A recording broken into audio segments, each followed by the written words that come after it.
আৰু এইফালে যিহেতু কৈছিলোঁ কালি পাছদিনাখন বস্তুখিনি দিবহি বুলি, কিন্তু এতিয়া দিনটো নাপালেহি। এতিয়া সন্ধিয়া সময়ত বস্তুকেইটা লৈ আহিছে দাদা এজনে হাতত দি পঠিয়ালে, আৰু এয়া বস্তুখিনি নমাই আছে মানুহজনে আৰু দাদাজনে মিলি বস্তুখিনি নমাই আছে। আৰু এইফালে এয়া ফল চিলিংখিনি যিহেতু কৈছিলোঁ আমি কনফিউজ দিলোঁ, আৰু ফাইনেলি আমি এইটোকে ল'লোঁ PVC চিলিং। আৰু এটাতে বাকচত 20খনকৈ আহিছে, টোটেল 3টা খাম আহিছে, 60 পিচ আহিছে এনেকুৱা। আৰু এইখিনি আছে পেনেলখিনি, আৰু এইখিনি কেনেকৈ কি কৰে লগাই সকলোখিনি দেখাই আছোঁ। আৰু মিস্ত্ৰী আহি অলৰেডি কামত লাগিলেহি, আৰু যিখিনি ষ্টেইনলেছ ষ্টীলৰ পেনেলখিনি দেখিছে, আৰু সেইখিনি এনেকৈ ৱালত স্ক্ৰুপে ধুনীয়াকৈ মাৰি মাৰি ফিটিং কৰি ল'ব। আৰু চাই লওকচোন কেনেকৈ কি কৰিছে, সকলোখিনি দেখাই আছোঁ। ঠিক আছে, চাই লওক এবাৰ।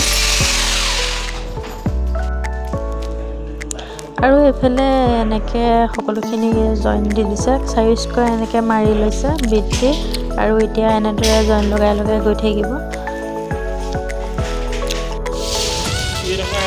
আৰু এয়া PVC চিলিংখিনি এনেকৈ পলিথিনেৰে ধুনীয়া লেমিনেশ্যন কৰি থোৱা, আৰু সেইখিনি এৰুৱাই মেলি এখন এখনকৈ এনেকৈ খাপবিলাকত লগাই যাব। আৰু গম পায়েই চাগিলে সকলোৱে, তথাপিতো মই অলপমান দেখাই দিছোঁ ভিডিঅ' যোগে, যিসকলে দেখা নাই। আৰু ময়ো দেখা নাছিলোঁ, আজি প্ৰথম দেখিছোঁ যে PVC চিলিং কেনেকৈ লগায়। অকল PVC নহয়, সকলো চিলিং এনেদৰে লগায়। আৰু অলৰেডি এফাল হৈয়ে গৈছে লগাই পেলাই।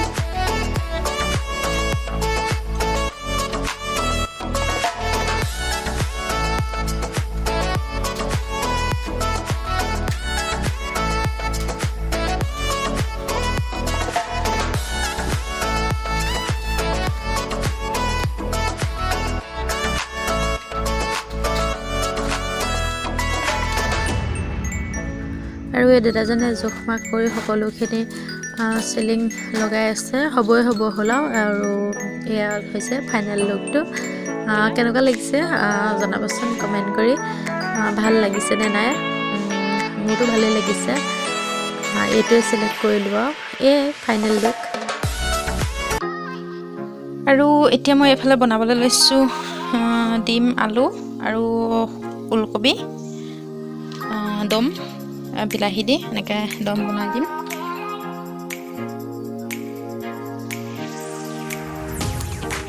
ঠিক আছে, মই এয়া বনাই লওঁ, চাই থাকিব। মই আলুগুটিৰ লগত সৰু সৰুকৈ ওলকবি এটা বইল কৰিছোঁ, তাৰপিছতে এইপিনে ডিম 4টা বইল কৰি দিছোঁ, এইপিনে বিলাহী চপাৰত হেৰি কৰি ল'লোঁ, পিঁয়াজ। ঠিক আছে, চাই থাকিব ভিডিঅ'টো।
আৰু এইফালে মোৰ আলু বিলাহী একদম ৰেডি হৈ গৈছে।